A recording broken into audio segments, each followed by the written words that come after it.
Hello, അസ്സാം വലൈക്കും. Welcome back to my channel. എന്താണ് കൂട്ടുകാരെ വിശേഷങ്ങൾ? എല്ലാവർക്കും സുഖമല്ലേ? എൻ്റെ ചാനൽ ആദ്യമായിട്ട് കാണുന്നവരാണെങ്കിൽ ഒന്ന് സപ്പോർട്ട് ചെയ്യുക, വീഡിയോ ഫുള്ളായിട്ട് കാണുക. അപ്പം 4 പഴം എടുത്തിട്ടുണ്ട്. അതുപോലെ മുന്തിരി, ഇഞ്ചി, വെളുത്തുള്ളി, പച്ചമുളക്, ഉണക്കമുളക് അതെല്ലാം എടുത്തിട്ടുണ്ട്. ഈ മിക്സിയുടെ ജാറിൽ നമ്മൾ വെളുത്തുള്ളി ഇട്ട് കൊടുത്തിട്ടുണ്ട്, ഒരു കഷ്ണം ഇഞ്ചിയും ഒരു 4 പച്ചമുളകും ഇട്ട് കൊടുത്ത് ചതച്ചെടുക്കുന്നുണ്ട്. അപ്പോൾ പഴമൊക്കെ ഇതുപോലെ കട്ട് ചെയ്ത് എടുത്തിട്ടുണ്ട്, ചെറുതായി തന്നെ കട്ട് ചെയ്തെടുത്തിട്ടുള്ളത്. ഇനി ഒരു പാനിലേക്ക് നമ്മൾ എണ്ണയാണ് ഒഴിച്ചു കൊടുക്കുന്നത്. അപ്പോൾ ഒരു 1/2 ഗ്ലാസോളം എണ്ണ ഒഴിച്ചു കൊടുത്തിട്ടുണ്ട്. അതിലേക്ക് കടുക് ഇട്ട് കൊടുത്തിട്ടുണ്ട്. കടുക് നന്നായി പൊട്ടിയ ശേഷം നമ്മൾ അതിലേക്ക് ഉലുവയാണ് ചേർത്ത് കൊടുക്കുന്നത്. ഉലുവ ചെറുതായി ഒന്ന് മൂത്ത ശേഷം നമ്മൾ ചതച്ച് വെച്ച ഇഞ്ചി, വെളുത്തുള്ളി, പച്ചമുളകാണ് അതിലേക്ക് ഇട്ട് കൊടുക്കുന്നത്. എന്നിട്ട് നന്നായിട്ടൊന്ന് മിക്സ് ചെയ്ത് കൊടുക്കാം. മിക്സ് ചെയ്ത് ഒന്ന് മൂക്കുന്നവരെ വെയിറ്റ് ചെയ്യാം. അപ്പം അത് ചെറുതായി മൂത്ത ശേഷം നമ്മളിലേക്ക് ഉണക്കമുളക് ഒരു 3 കട്ട് ചെയ്തിട്ട് എടുത്തിട്ട് അതിലേക്ക് ഇട്ട് കൊടുക്കുന്നുണ്ട്. പിന്നെ കുറച്ച് വേപ്പിൻ്റെ ഇലയും അതിലേക്ക് ചേർത്ത് കൊടുത്ത് നന്നായിട്ടൊന്ന് ഇളക്കി കൊടുക്കാം.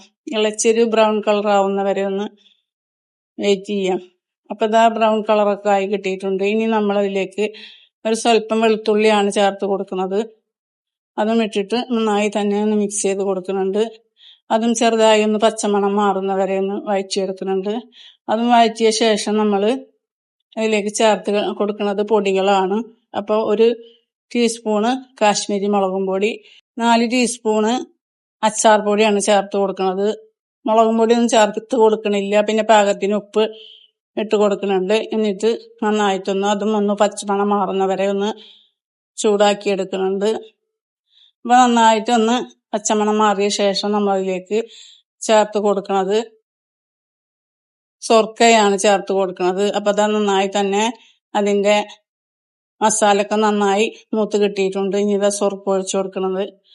അപ്പോൾ ഒരു 1/2 കപ്പോളം സൊർക്ക ഒഴിച്ചു കൊടുത്തിട്ട് നന്നായി തന്നെ മിക്സ് ചെയ്ത് കൊടുക്കാം. ഇനി അത് നന്നായി ഒന്ന് തിളച്ച ശേഷം ഒന്ന് ഇളക്കി കൊടുത്ത ശേഷമാണ് നമ്മൾ അതിലേക്കുള്ള നേന്ത്രപ്പഴം കട്ട് ചെയ്തതും അതുപോലെ മുന്തിരിയൊക്കെ ചേർത്ത് കൊടുക്കുന്നത്. അപ്പോൾ ഇതാ നന്നായി തന്നെ തിളച്ച് കിട്ടിയിട്ടുണ്ട്. ഇനി ചെറുതായി ഒന്ന് വറ്റിച്ച ശേഷമാണ് നമ്മൾ അതിലേക്ക് പഴം കട്ട് ചെയ്തത് ഇട്ട് കൊടുക്കുന്നത്. പഴം കട്ട് ചെയ്തിട്ട് നന്നായിട്ടൊന്ന് ഇളക്കി കൊടുത്തിട്ട് പിന്നെ ഒന്ന് തിളപ്പിച്ചെടുത്ത ശേഷമാണ് നമ്മൾ മുന്തിരി അതിലേക്ക് ചേർത്ത് കൊടുക്കുന്നത്. അപ്പോൾ പഴമൊക്കെ നന്നായി തന്നെ ഇളക്കി കൊടുക്കാം. ഇളക്കി ഒന്ന് ചെറുതായി തിളച്ചിട്ടാണ് നമ്മൾ മുന്തിരി അതിലേക്ക് ചേർത്ത് കൊടുക്കുന്നത്. പഴത്തിന് കുറച്ചും കൂടി വേവുണ്ടല്ലോ, മുന്തിരി പിന്നെ വേവേണ്ട ആവശ്യമില്ല. ഇനി അതെല്ലാം നന്നായി തന്നെ ഒന്ന് മിക്സ് ചെയ്ത് കൊടുക്കാം. മിക്സ് ചെയ്ത ശേഷം ഒന്ന് കട്ടിയായിട്ട് നമ്മളതിലേക്ക് ബാക്കിയുള്ള ഇതെല്ലാം ഇട്ട് കൊടുക്കുന്നത്. അപ്പോൾ നന്നായി കട്ടിയായിട്ട് കിട്ടിയിട്ടുണ്ട്. 2 ടീസ്പൂണോളം പഞ്ചസാര ഇട്ട് കൊടുക്കുന്നുണ്ട്. എന്നിട്ട് നന്നായി തന്നെ മിക്സ് ചെയ്ത് കൊടുക്കാം. പിന്നെ എല്ലാവരും എൻ്റെ വീഡിയോ കാണണം.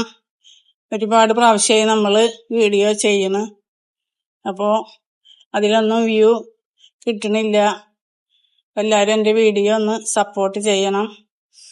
അപ്പോൾ അത് അച്ചാറെല്ലാം നന്നായി തന്നെ കട്ടിയായിട്ട് കിട്ടിയിട്ടുണ്ട്. നല്ല രുചിയോട് കൂടിയ അച്ചാർ തന്നെയാണ്. അപ്പോൾ അതിലേക്ക് നമ്മൾ ചേർത്ത് കൊടുക്കുന്നത് 1 ടീസ്പൂണോളം കായത്തിൻ്റെ പൊടിയാണ്. അതും ഇട്ട് കൊടുത്ത് നന്നായി തന്നെ മിക്സ് ചെയ്ത് കൊടുക്കാം. ഇനി നമ്മൾ ലാസ്റ്റ് 1 കൈയിലോളം എണ്ണയാണ്, നല്ലെണ്ണയാണ് ഇതിലേക്ക് ഒഴിച്ചു കൊടുക്കുന്നത്. അതും ചേർത്ത് കൊടുത്ത് നന്നായി തന്നെ മിക്സ് ചെയ്ത് കൊടുക്കാം. കൂടുതൽ ദിവസം ഇരിക്കണമെങ്കിൽ നമ്മൾ ചൂടാക്കിയിട്ട് ഒഴിച്ചു കൊടുത്താൽ മതി. നമ്മൾ പെട്ടെന്ന് എടുക്കണ അച്ചാറായതുകൊണ്ടാണ് എണ്ണ അതിലേക്ക് അങ്ങനെ തന്നെ ഒഴിച്ചു കൊടുത്തിട്ടുള്ളത്. എന്തായാലും പഴം ആയതുകൊണ്ട് നമുക്ക് ഒരാഴ്ചയോളാണ് വെക്കാൻ പറ്റുള്ളൂ. പെട്ടെന്ന് കേടുവരും. അപ്പം അതുകൊണ്ടാണ്. അപ്പം നല്ല രുചിയോട് കൂടിയിട്ടുള്ള ഒരച്ചാറ്. അപ്പം എല്ലാവരും ഇതുപോലെ ഒന്ന് ഉണ്ടാക്കി നോക്കണം. ഇനി ഒരു പാത്രത്തിലേക്ക് മാറ്റി കൊടുക്കുകയാണ് ചെയ്യുന്നത്. അപ്പോൾ ഇതുപോലെ ഈ രീതിയിൽ തന്നെ എല്ലാവരും ഒന്ന് ഉണ്ടാക്കി നോക്കുക. നല്ല രുചിയോട് കൂടിയിട്ടുള്ള ഒരു അച്ചാറാണ്. എല്ലാവർക്കും ഇഷ്ടപ്പെടും. വെറുതെ പറയല്ല, നല്ല രുചി തന്നെയുണ്ട്. ഈ നേന്ത്രപ്പഴവും അതുപോലെ മുന്തിരിയും, അതായത് ഉണക്കമുന്തിരിയും വെളുത്തുള്ളിയൊക്കെ കൂടിയിട്ടുള്ള അച്ചാറായതുകൊണ്ട് അപ്പൊ ആ വീഡിയോ എത്രയുള്ളോ വീഡിയോ എല്ലാവർക്കും ഇഷ്ടപ്പെട്ടെന്ന് കരുതുന്നു. വീഡിയോ ഇഷ്ടപ്പെട്ടാൽ ലൈക്ക് ചെയ്യാനും ഷെയർ ചെയ്യാനും സബ്സ്ക്രൈബ് ചെയ്യാനും കമന്റ് ചെയ്യാനും മറക്കരുത്. വീഡിയോ ആദ്യമായിട്ട് കാണുന്നവരാണെങ്കിൽ ഒന്ന് സബ്സ്ക്രൈബ് ചെയ്ത് സപ്പോർട്ട് ചെയ്യുക. വീഡിയോ ഫുള്ളായിട്ട് കാണുക. ഇനി നമ്മൾ മറ്റൊരു വീഡിയോയുമായിട്ട് വരാം.